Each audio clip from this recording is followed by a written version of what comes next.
In the quiet hum of waves, brushing gently against the rocky shoreline of the land of lightning, there came a rhythmic pulse unlike any other, an echo that did not belong to the sea or the wind or the drifting clouds above. It was a beat carried not only in sound, but in soul. And from that distant coast, across the blue and the breeze, began the story of a boy whose voice would rise through shadows, through storms, and through centuries of prejudice and pain, wrapped in the cadence of his own unshakable truth. Long before the world knew him as Killer Bee, long before the name rang out like a thunderclap in battlefields and war councils, there was only a child, quietly waiting to be chosen by a fate that had long since made its cruel decision. A child in the village hidden in the clouds, a place suspended among the crags and lightning of Kumogakure, where duty often outweighed dreams and strength was demanded before it was understood. B was not born into privilege or renown. He was not cradled by a legacy of greatness or a lineage of power. His early years were colored by solitude and uncertainty, the kind that often cloaks those touched by destiny before they understand the shape of the road ahead. His given name, never widely spoken, never truly embraced, soon faded into the echoes of the village's narrow expectations. All that remained was the name that would come to define him, a name etched from rhythm, resilience, and the flicker of a flame that refused to be extinguished, no matter how often the world tried to snuff it out. Raised under the watchful eye of the Raikage's military machine, B found himself inducted into the world of shinobi arts while still a boy, trained to obey, to endure, and to protect. But even then, beneath the layers of protocol and discipline, there flickered an irrepressible spark. Something wild, something musical, something real. B's heart did not beat in silence. It thumped with rhymes and danced with verses. And though many around him mistook his rhythmic speech for frivolity or distraction, it was his deepest armor. In the still hours of early morning training, and in the crushing silence of nightfall, B rhymed to himself in secret, a kind of lullaby against loneliness, a promise whispered back to a world that rarely listened, that he would never be defined by fear, only by the truth he chose to sing. But fate, as ever, moved with its own grim melody. The land of lightning had long been plagued by the burden of the Eight-Tails, the massive beast of untamed chakra, whose destruction knew no borders. The village sought control, and to tame such raw fury, they needed a vessel, one who could bear the burden, one whose body would become the battlefield between man and monster. B, barely more than a child, was chosen not for his potential or his dreams, but because he was compatible. They called it an honor. They told him it was a gift. But what they handed him was isolation wrapped in fire. The moment Gyūki, the Eight-Tails, was sealed within him, B's world fractured.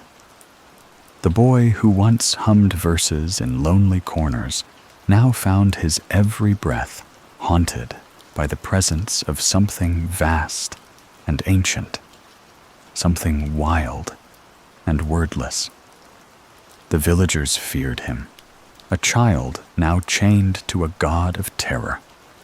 They cast him in glances soaked in suspicion, and even those who trained beside him began to step away, unsure of the balance between friend and weapon. And yet, B did not break. He adjusted slowly, as if learning a new language, one where pain was translated through beat, through voice, through motion. He trained. He endured. And though Gyūki raged within him, B approached the beast not as a curse, but as a partner in a lifelong song he had yet to finish.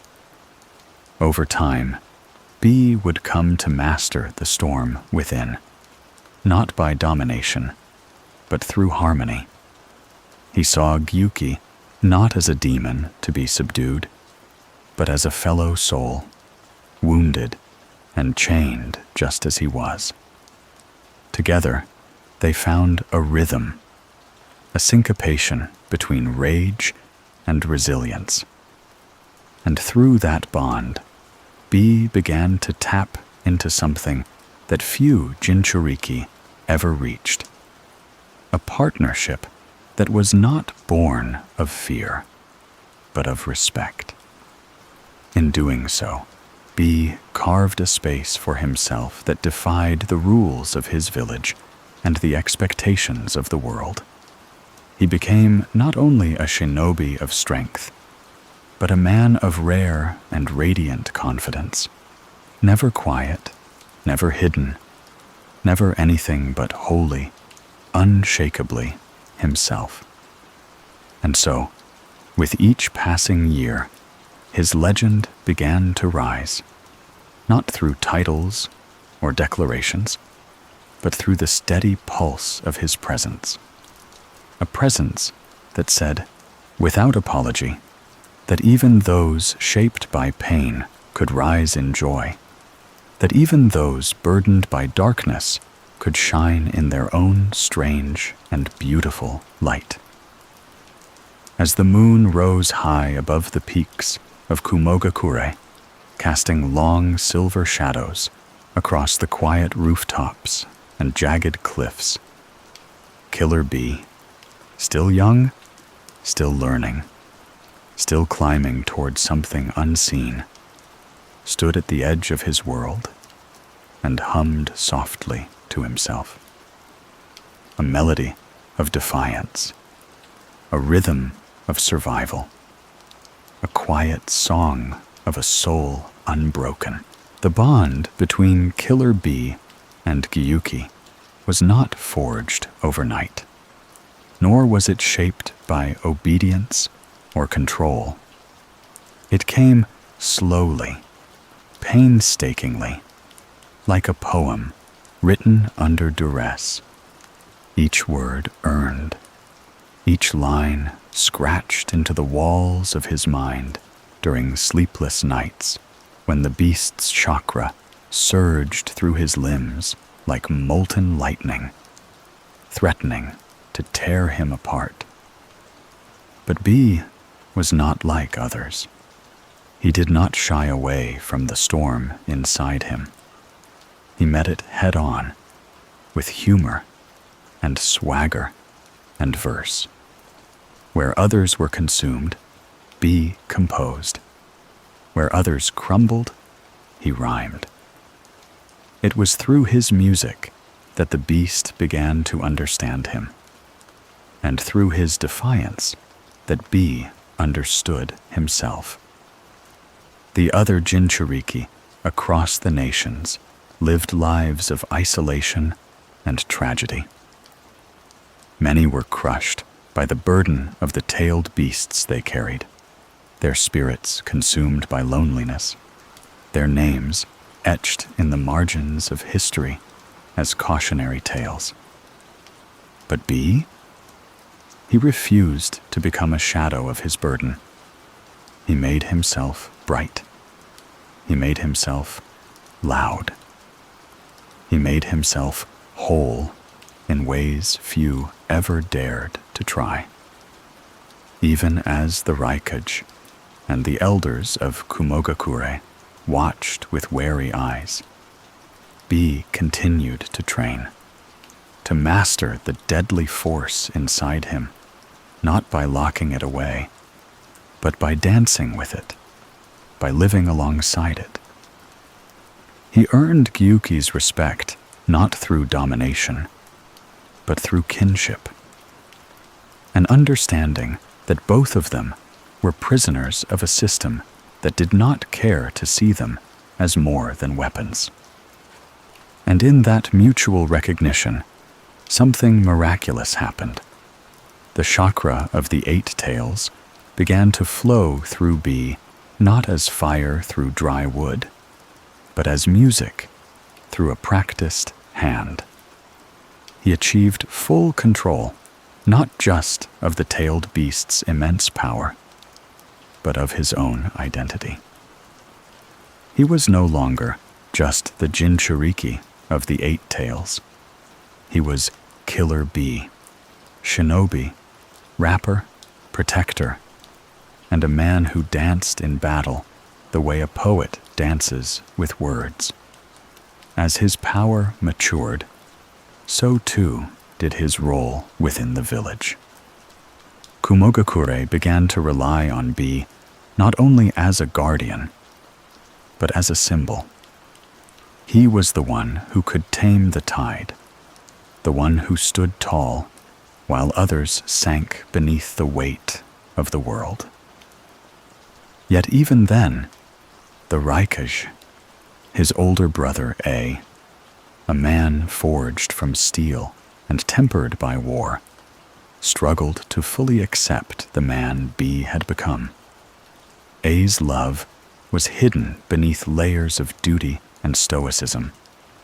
He had watched over B since they were children, and the fear of losing him had manifested as control.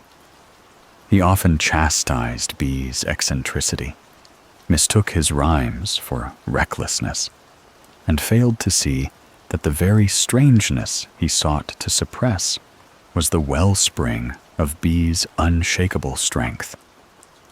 Despite the friction, B's loyalty to his brother never wavered.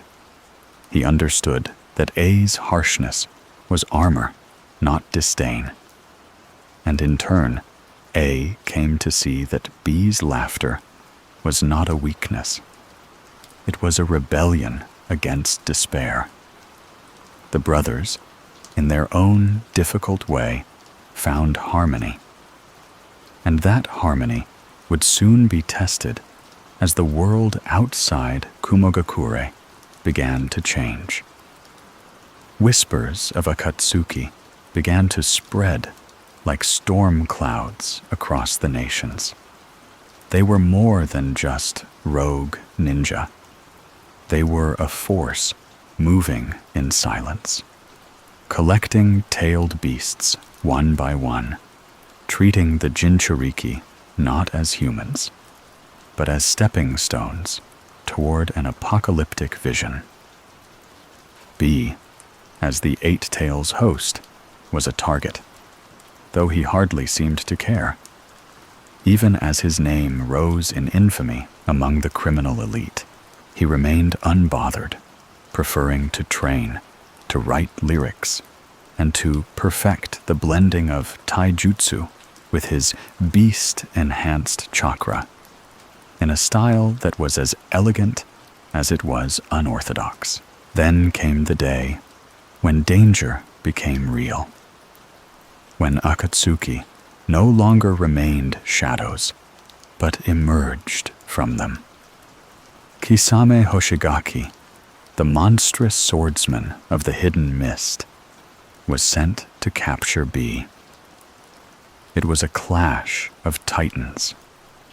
B, with his swagger and speed, his mastery over Gyūki's power, and his brilliant kenjutsu style that used blades with the grace of a dancer and the force of a hurricane. Kisame, with samahada in hand and chakra reserves vast enough to rival a beast. Their battle tore through the forest like thunder through the canopy. Trees splintered, rivers churned, and chakra lit the skies with flashes of chaos. And yet, B held his own, not just surviving, but outsmarting his opponent with both skill and trickery. In the end, he escaped, faking his own capture and leaving behind a decoy so convincing that even the enemy believed they had succeeded. That act of cunning changed everything. No longer was B seen as merely a vessel to be feared or a shinobi to be managed. He became a legend in his own right, a ninja who had outwitted one of the Akatsuki's deadliest, a man who could wield the power of the Eight-Tails without losing himself. For the first time, the world began to see him not as a Jinchūriki, but as Killer B, indomitable, eccentric, and free. Yet even legends need refuge. In the aftermath of the Akatsuki's assault, B disappeared into the mountains, seeking solitude not out of fear, but out of resolve. He knew war was coming. He knew the time was near when every ounce of power and peace he had carved for himself would be needed to hold the world together. And so, in secret, he trained harder than ever before, perfecting his bond with Gyūki, honing the edge of his sword, and sharpening the words of the verses he carried like sacred scrolls of hope and grit. In that solitude, Killer B found clarity. And from that clarity came purpose. The mountains where Killer B trained were silent, ancient places untouched by the rhythms of village life. Wind moved through the trees with the softness of whispered lullabies, and the clouds drifted across the sky like slow-moving dreams. Here, B immersed himself in the stillness, sharpening his instincts to a blade's edge. His blades, all 7 of them, became an extension of his body, a fluid dance of steel and chakra that no textbook or academy could replicate. He moved through kata like water, carving its way through stone, endlessly flowing, never stopping. Each movement was accompanied by a rhyme, each breath aligned with a beat only he could hear. B didn't just train in body, he trained in soul. And Gyūki, his constant companion within, watched with a pride that few tailed beasts ever felt. They weren't just linked by chakra anymore. They were brothers in arms, 2 spirits that had learned to exist without domination, without fear. The Eight-Tails, once a beast of rampage and terror, found in B a partner, someone who didn't just tolerate him, but celebrated him. That bond became their strength. B could access Gyūki's chakra at will, take on partial transformations, or manifest the full beast in times of dire need. But more than that, their minds were aligned. They strategized together. They argued, laughed, and even collaborated on verses during the long hours of meditation under waterfalls and among the cliffs. It was a harmony no other Jinchūriki had truly achieved, not even Naruto at that point. And B did it without bitterness, without resentment for the life he had been given. He wore his burdens like medals, turned pain into rhythm, and made solitude a stage for growth. But the world would not leave him alone for long. The tide of fate began to shift violently. Word reached Kumogakure that the Akatsuki were accelerating their plans. The 5 great nations had suffered losses. Jinchūriki were being captured one by one. Gaara of the Sand had already fallen and been revived at a terrible cost. Even Naruto Uzumaki, the Jinchūriki of the Nine Tails, was now a marked man. The Raikage, recognizing the urgency of the threat, demanded B's return. At first, B resisted. He had no desire to be locked away again, hidden under the pretext of protection. He wasn't a tool. He was a shinobi, a warrior, a rapper, a man. And yet, somewhere in his heart, he knew the time for action had come. When he finally emerged from the mountains, he did so not as a fugitive or a recluse, but as a guardian of the storm to come. He made his way to the remote island where Naruto would soon arrive, sent there under the orders of the Raikage to master the Nine Tails and remain hidden from the Akatsuki. There, on that humid island, covered in dense forests and echoing with the calls of strange wildlife, B met Naruto face to face. And from the very beginning, he saw himself in the boy. The same fire, the same stubbornness, the same pain hidden beneath smiles and bravado. But Naruto was not yet ready. His bond with Kurama, the Nine Tails, was broken. There was no trust, no cooperation, just fear and hatred, the legacy of generations. B, more than anyone, understood the danger in that. So he became not just a mentor, but a guide through the wilderness of self-training. Naruto wasn't easy.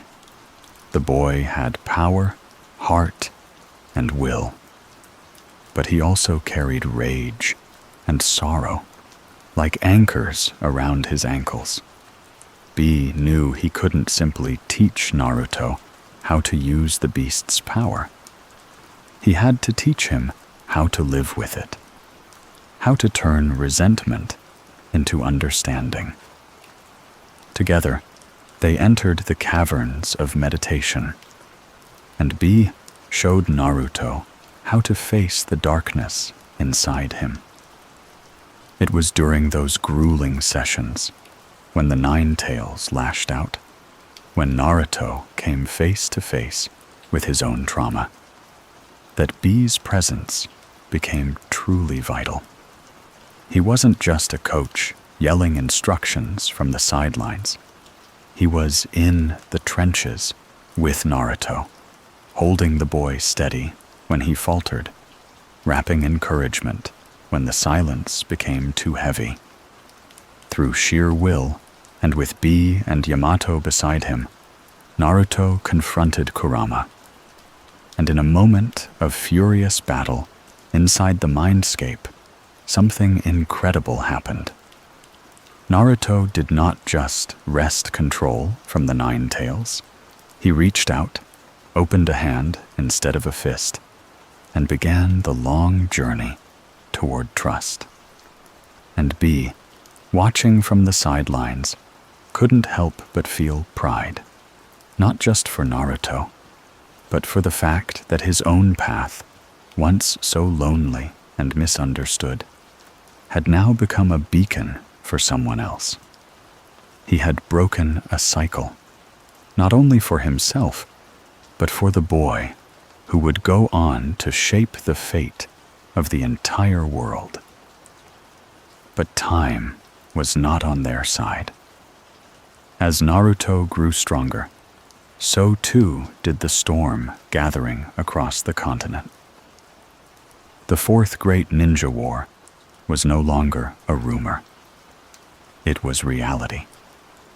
The allied shinobi forces were formed, a coalition of every village and every land united against the shadow of Madara Uchiha and the twisted ambitions of Obito. Bee and Naruto were to remain hidden, kept safe from the front lines, for their capture would spell the end of hope. And yet, they both knew they could not sit idle while their comrades bled on the battlefield. The bond between Bee and Naruto deepened. They weren't just Jinchūriki. They were brothers in burden, kindred souls shaped by rejection and defiance. Bee taught Naruto not only how to fight with power, but how to fight with joy, how to hold on to himself even in the face of apocalypse. And Naruto, in turn, gave Bee something few ever had: genuine friendship, unclouded by fear or control. As they finally departed the island, disobeying orders and heading straight into the heart of war, the skies darkened. The world was on fire. And in that fire, Killer Bee would rise again, not as a secret weapon, not as a hidden ace, but as a warrior of light, armed with verses and vengeance, ready to strike. The battlefield stretched endlessly beneath thick clouds, churned mud, and scorched earth, testifying to the scale of destruction unleashed. War, that ancient devourer of peace, had come again to the shinobi world, and this time it threatened to consume everything. As Bee and Naruto arrived on the front lines, their presence rippled like lightning across the ranks.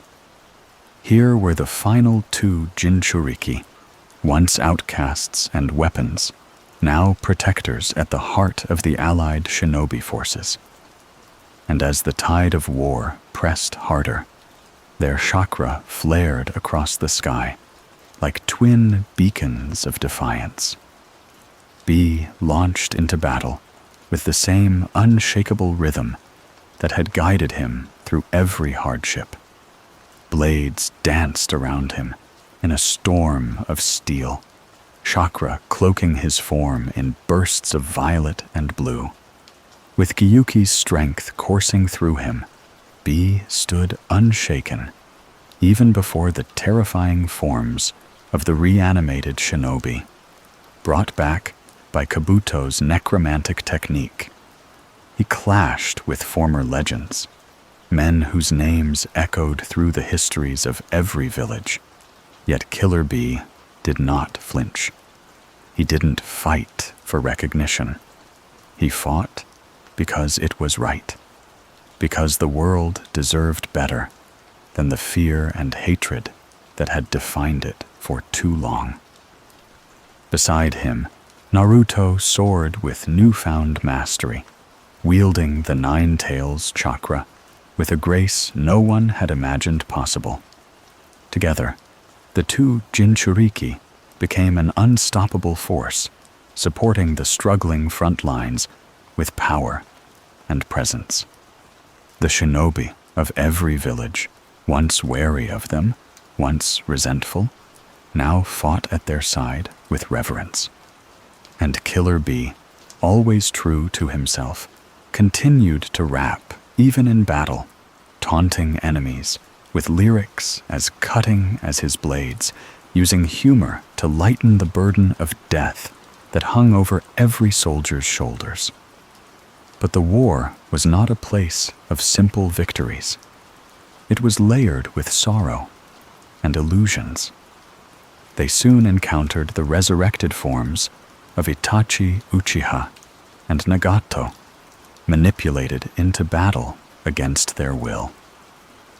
B, for all his confidence, knew the weight of what they were facing. These were shinobi, whose pain had bent the world's axis before. And now, stripped of their agency, they were weapons once more, just like B himself had been treated long ago. It was a cruel irony, and one B did not take lightly.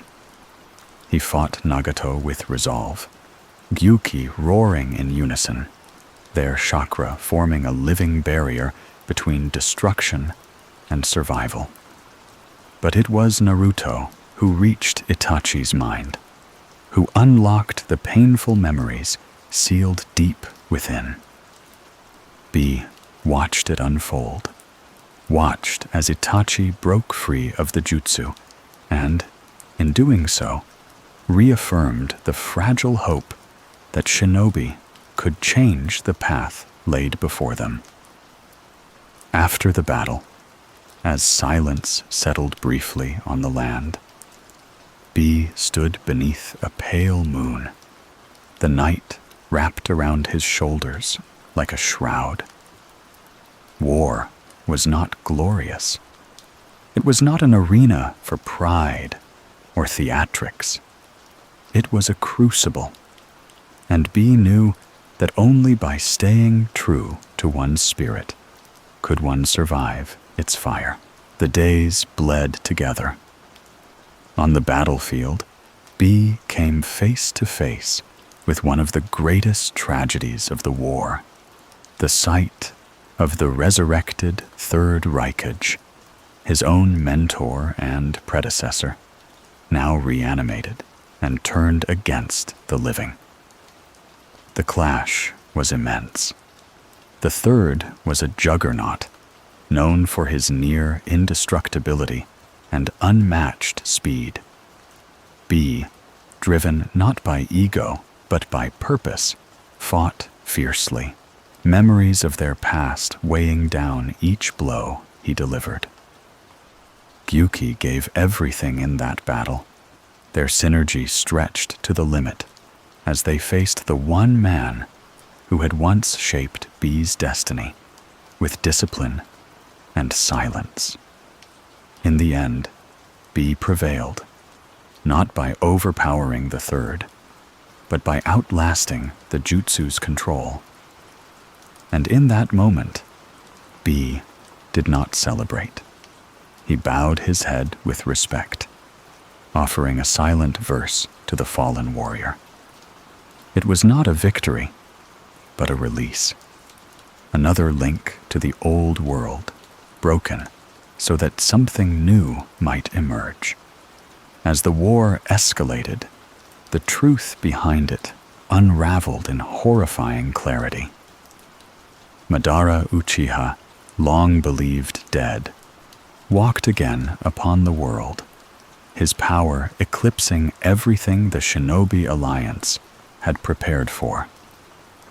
B, ever fearless, confronted him alongside Naruto and the allied forces.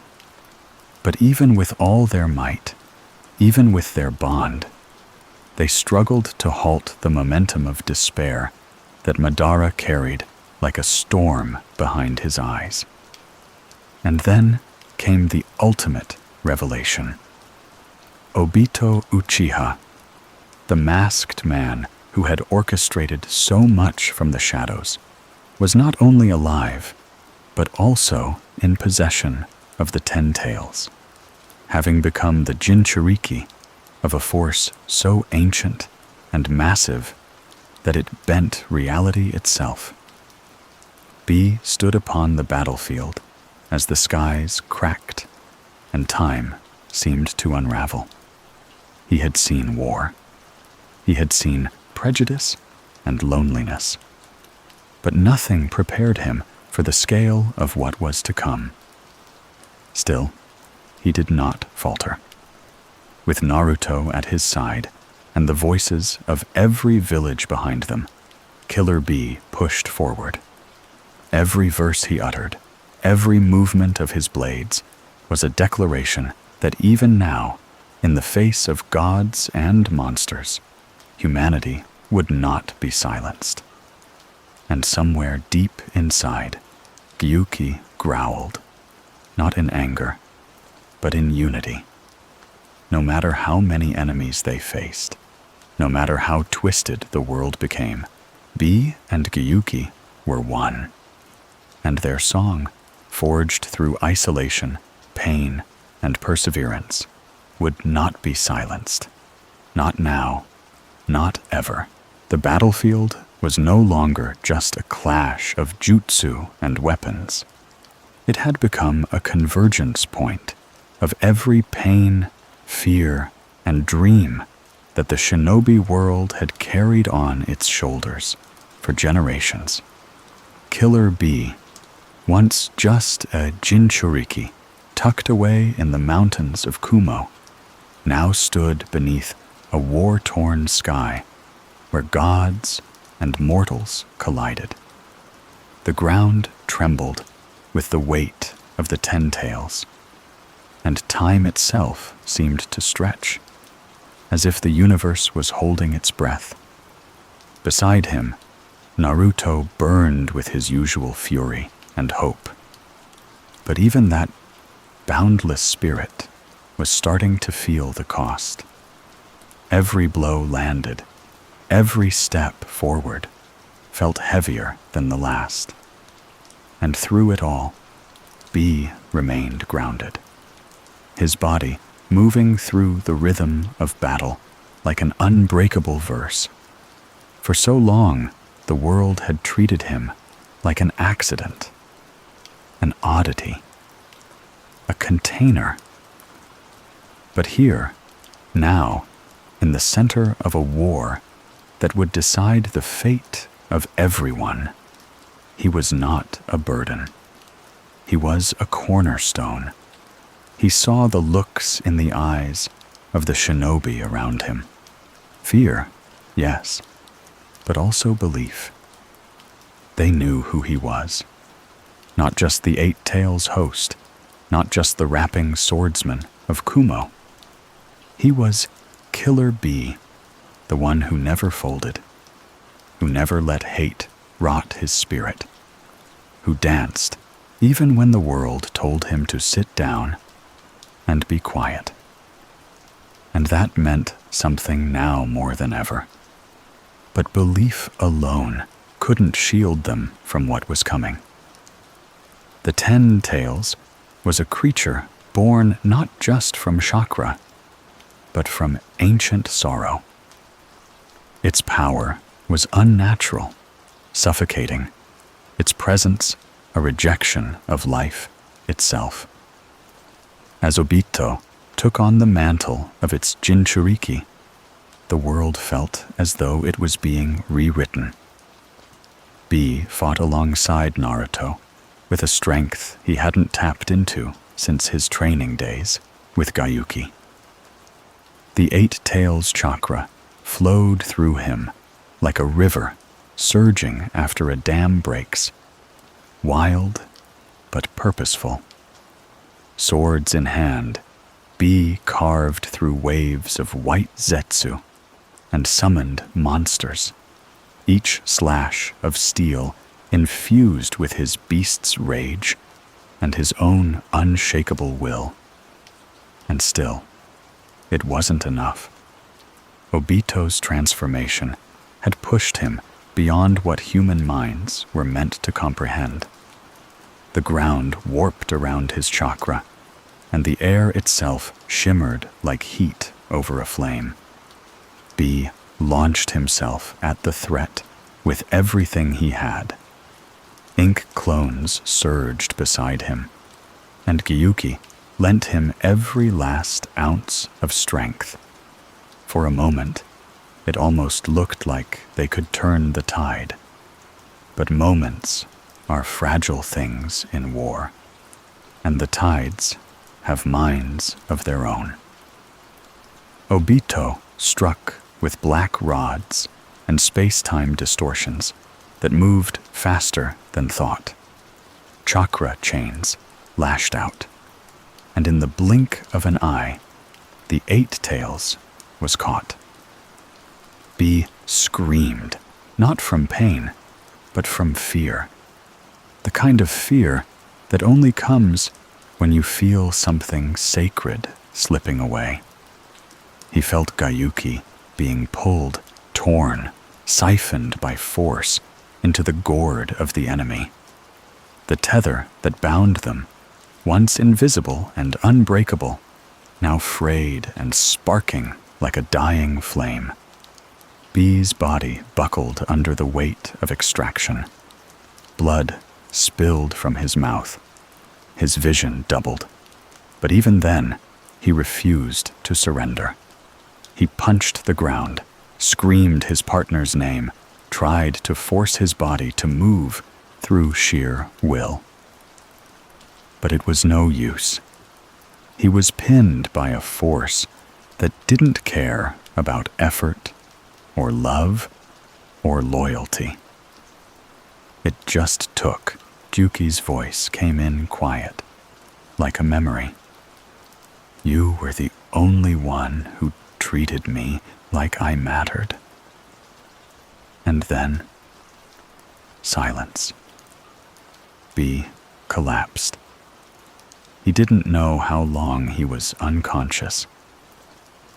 In that strange place between waking and dying, he drifted through memories. He saw his younger self, all bravado and rhythm, yelling at Gyūki for ignoring him.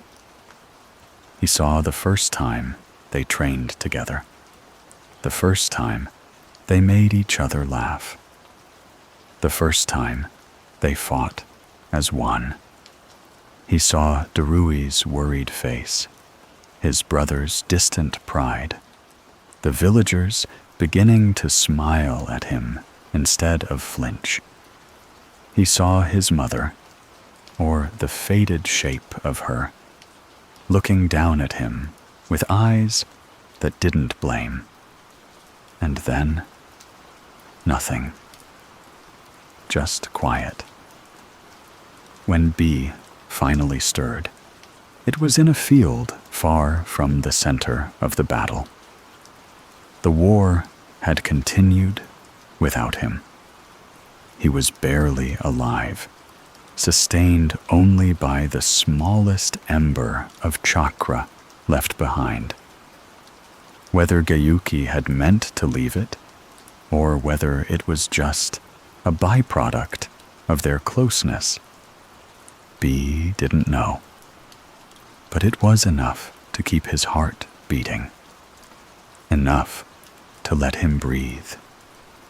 And in that slow return to the world of the living, B came to understand something deeper than victory or defeat.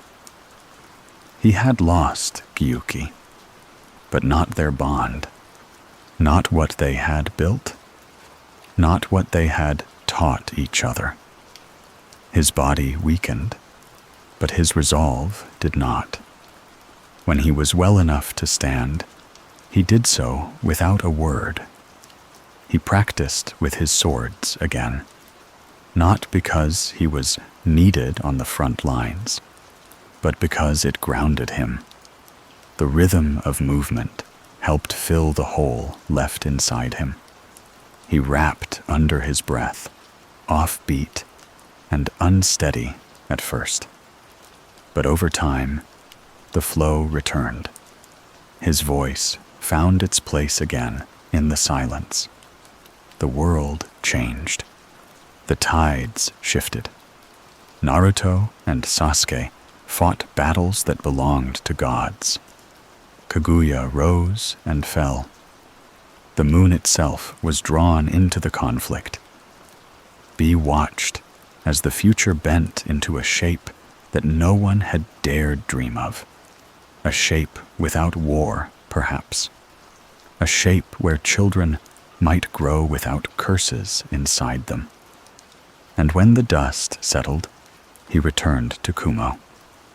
They welcomed him with tears and open arms. He wasn't just a hero. He was proof that you could be chosen to carry a monster and still choose to carry joy in the golden afterglow of peace. Long after the banners of war had been folded and stored away, the world killer bee had known was not the same one he now walked through. And yet, somehow, he remained unchanged in the deepest places of himself. The eccentric way he moved through the village, the cadence of his voice, the odd burst of freestyle in the middle of an otherwise serious moment. These were not performances. They were expressions. The natural rhythm of a man who had been out of sync with the world for so long that he had learned to carry his own tempo. It was never about being understood. It was about never losing himself again. Kumogakure had changed too. There were new buildings now, less rugged than the old stone towers, touched with elements of wood and curved lines that hinted at collaboration with other villages. The sharp edges of the old ways were softening. Darui sat in the seat of the Raikage now, and while his demeanor was quieter than his predecessors, his authority was not. He governed with patience, not volume, and Bee found something oddly satisfying in that. He had known Darui since the boy was a shinobi, with eyes like a still pond, deep and calm, but always watchful. Now, as leader, Darui often sought Bee's counsel, not as a subordinate, but as a friend. The meetings weren't formal, just quiet talks on balconies where the wind carried the scent of rain, and the past hung gently between them. The stories of Bee's past were still told, though he didn't tell them himself. Young ninja would whisper about the time he had fought the Uchiha Sasuke and survived, or when he and Naruto had faced the 10 Tails together.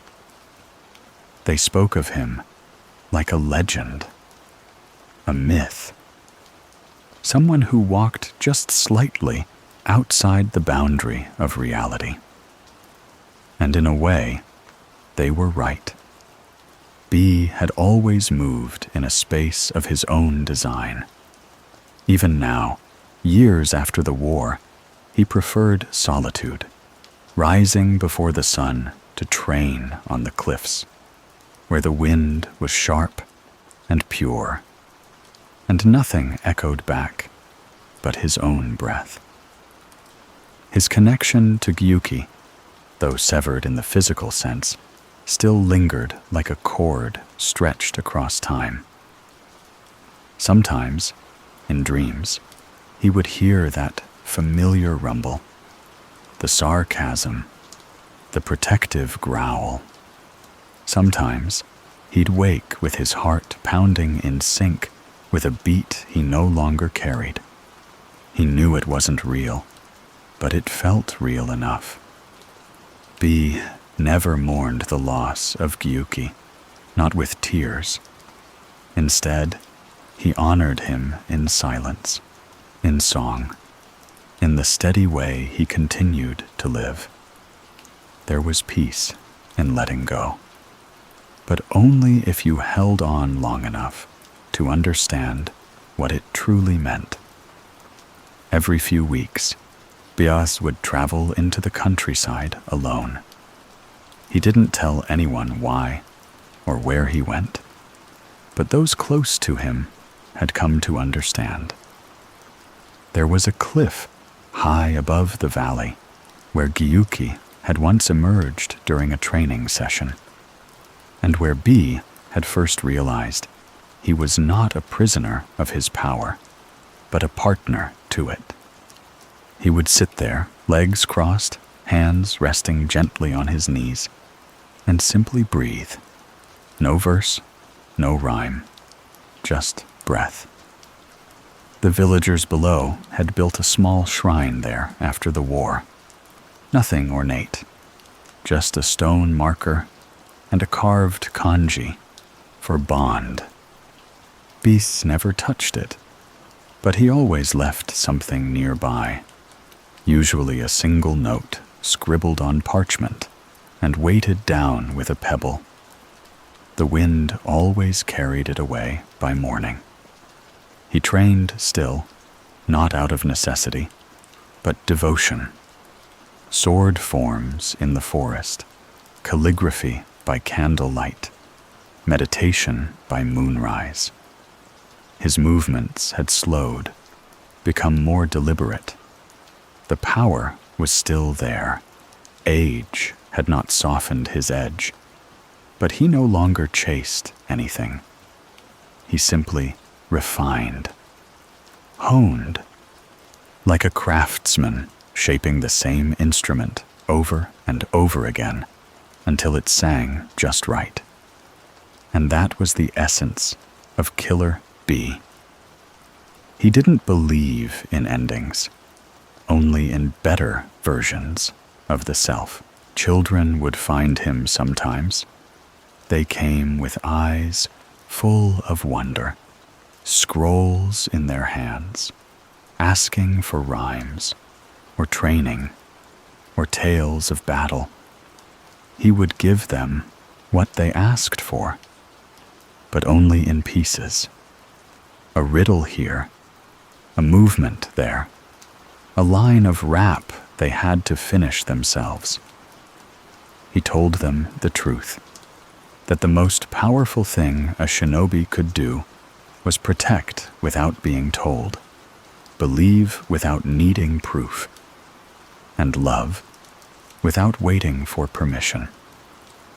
They didn't always understand, but later they would. The world outside continued its slow turn. The tailed beasts roamed free now, appearing in strange places, guarding or watching or simply being.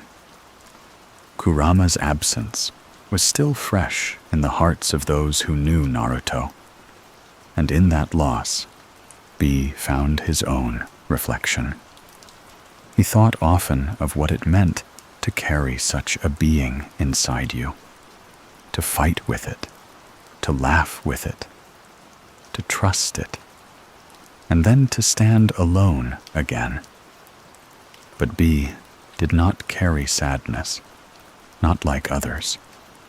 He carried rhythm, and that rhythm filled the space where grief might have been. He visited Naruto once, years after the war had passed into distant memory. They stood together on a balcony in the hidden leaf, overlooking a village that had grown like wild ivy.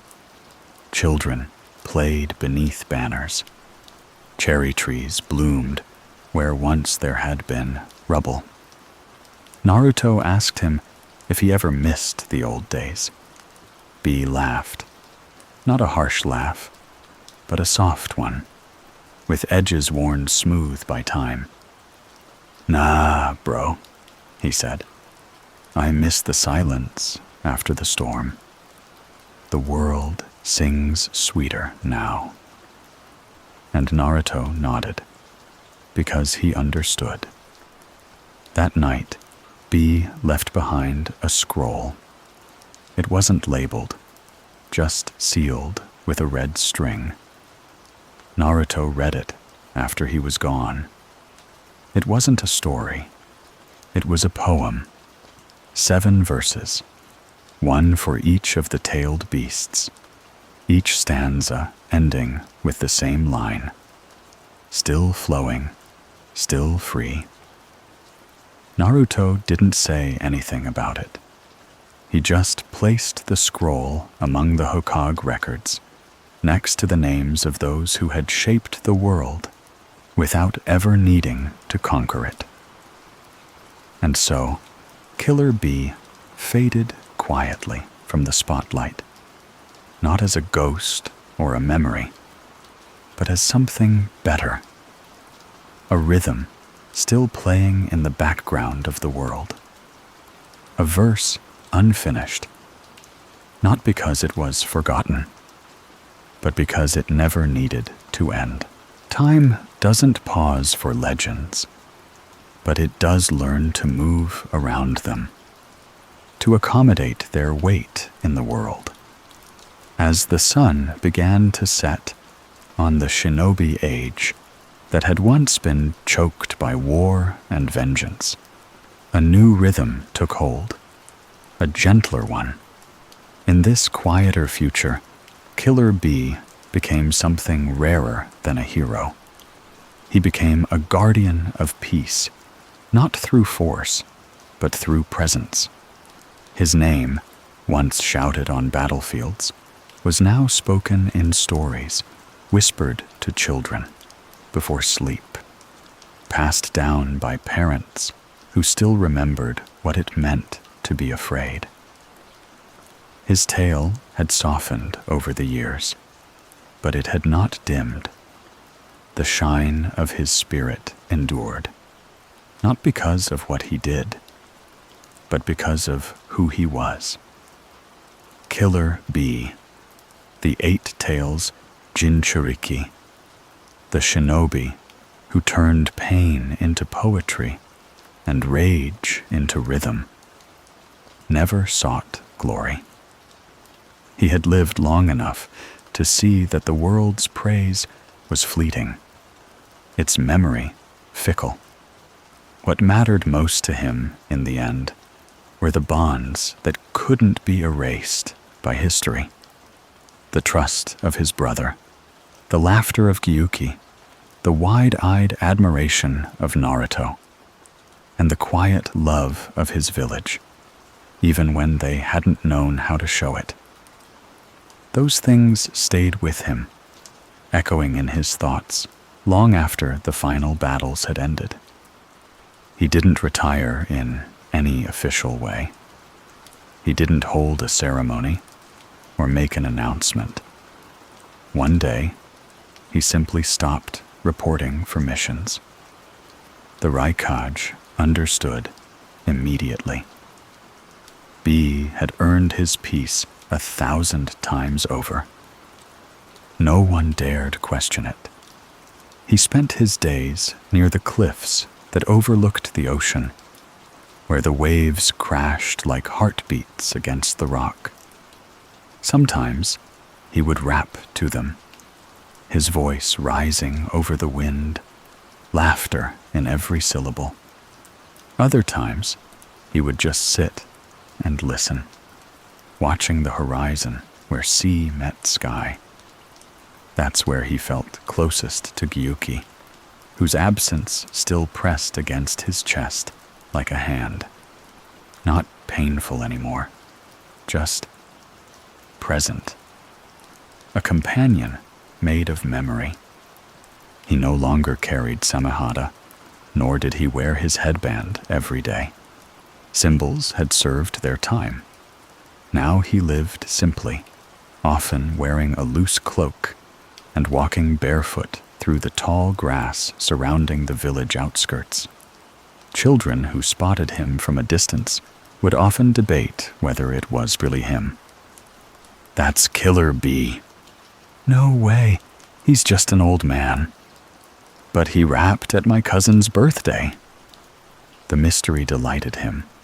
He liked being a legend more than a person sometimes. It gave him room to disappear into his own silence, But not everyone let him vanish completely. Naruto visited now and then, not as Hokage, not as a symbol, but as a friend. Their talks were rarely about the past.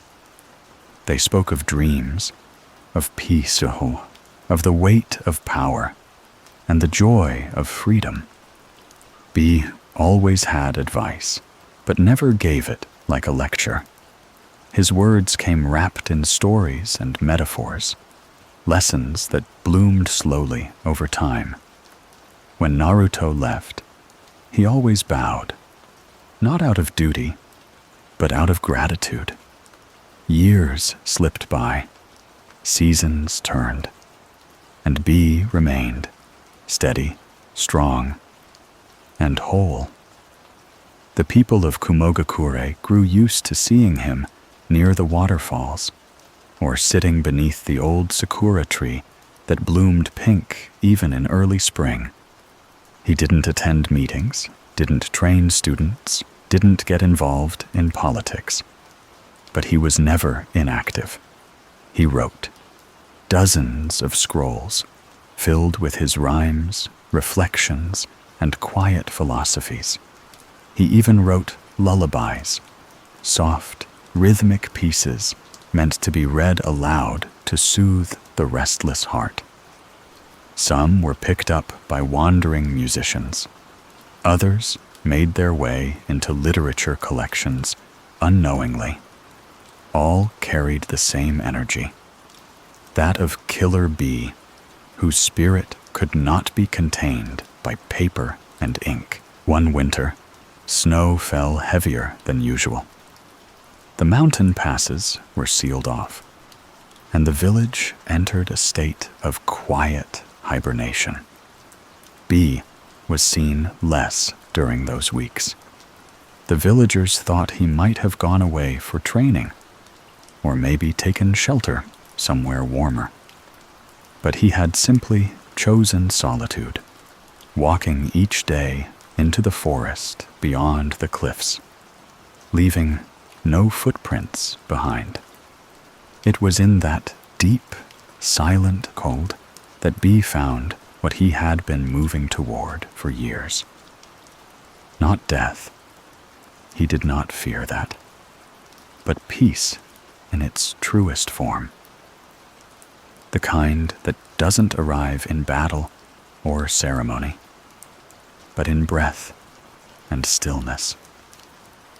He passed away in his sleep, beneath the stars, his back resting against the roots of a great tree.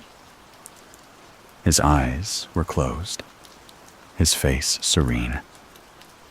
He had one hand on his chest, and the other clutching a small scroll. One final rhyme, written just for himself. The village didn't discover his body for days, but when they did not mourn with loud tears or black clothing. Instead, they held a festival, not to forget their sadness, but to honor the music he had made of his life. They lit lanterns and floated them down the waterfall, each bearing a single verse. Children rapped softly in the streets. Old Shinobi raised their sake cups and remembered the times when B's voice had guided them through fire. The Raikage, older now, softer, spoke a few words. He never asked for this world to thank him, so we'll thank him with silence, with song, with peace. In the weeks that followed, stories surfaced. A shinobi who had found one of B's scrolls in the forest. A child who said she heard a voice in the wind, humming a tune that made her feel brave. A genin team who swore they saw a figure dancing alone under the moonlight, moving like water, speaking in rhyme. Whether or not these were true didn't matter. What mattered was the rhythm had not died. It had merely changed form. And so, Killer Bee's legacy did not rest in monuments or archives. It lived in every beat of defiance, every act of kindness, every moment someone chose love over fear. He was never just a Jinchūriki, never just a shinobi. He was proof that the burden you carry can become the song you sing, that even the loudest soul can find quiet, that every life, no matter how loud or wild, deserves an ending that hums with peace. And if you listen carefully, sometimes, when the wind passes through the trees just right, you might still hear it. The beat, his beat, alive, eternal, free.